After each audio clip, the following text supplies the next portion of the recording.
74 კილოგრამ წონით კატეგორიაში ჭიდაობაში ევროპის ახალგაზრდა ჩემპიონი გელა ბოლქვაძე. 96 კილოგრამ წონით კატეგორიაში კი სენაკელი კუკური კირცხალია გახდა.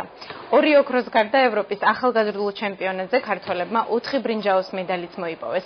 შეჯიბრი პოლონეთის ქალაქ კატოვიცეში 20 და 21 ივნისს გაიმართა. საქართველოს წარმატებითი ასპარეზა გუნდურ შეჯიბრშიც, სადაც ნაკრებმა 58 ქულით მეორე ადგილი აიღო და მხოლოდ 1 ქულით ჩამორჩა რუსეთის ნაკრებს. რაც შეეხება ბრინჯაოს, შედეგი ასეთია. ბექა კანდელაკი 120 კილოგრამ წონით კატეგორიაში, გიზო მელაძე 54, შმაგი ბოლქვაძე 66 და ლაშა გოცირიძე 84 კილოგრამ წონით კატეგორიაში. 4 შეხვედრა გავუმართე. პირველი შეხვედრა მქონდა თურქ სპორტსმენთან, გამიჭირდა რთული ორთაბრძოლა იყო, საბოლოოდ გამარჯვება მაინც შეუძლელი. სამი შეხვედრა, დანარჩენი 3 შეხვედრა დამაჯერებლად გავიმარჯვე. რა თქმა უნდა, ეს ჩემი ოქროს მედალი დამსახურება ჩემი თხოვნილი ვანშავაძის, დიდი ამაგი აქვს ჩემთვის გაკეთებული. ეხლა მემზადები მსოფლიო ჩემპიონატისთვის,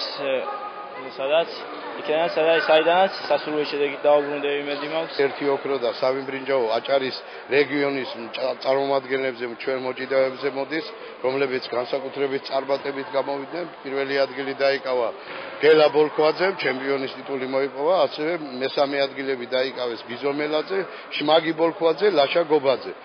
ჩვენ ძალიან კმაყოფილი ვართ ამ შედეგებით და ეხლა ემზადებიან მსოფლიო ჩემპიონატისათვის, რომელიც ჩატარდება სლოვენიაში აგვისტოს თვეში. მინდა მიულოსო ბიჭებს, ეს ძალიან დიდი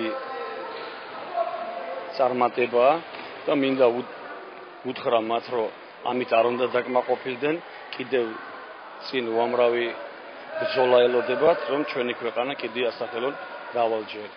და ეს კიდევ ერთი დამადასტურებელი ფაქტი იმისა, რომ აჭარის ჭიდაობის ფედერაცია არის ყველაზე წარმატებული და ნომერ 1 ფედერაცია.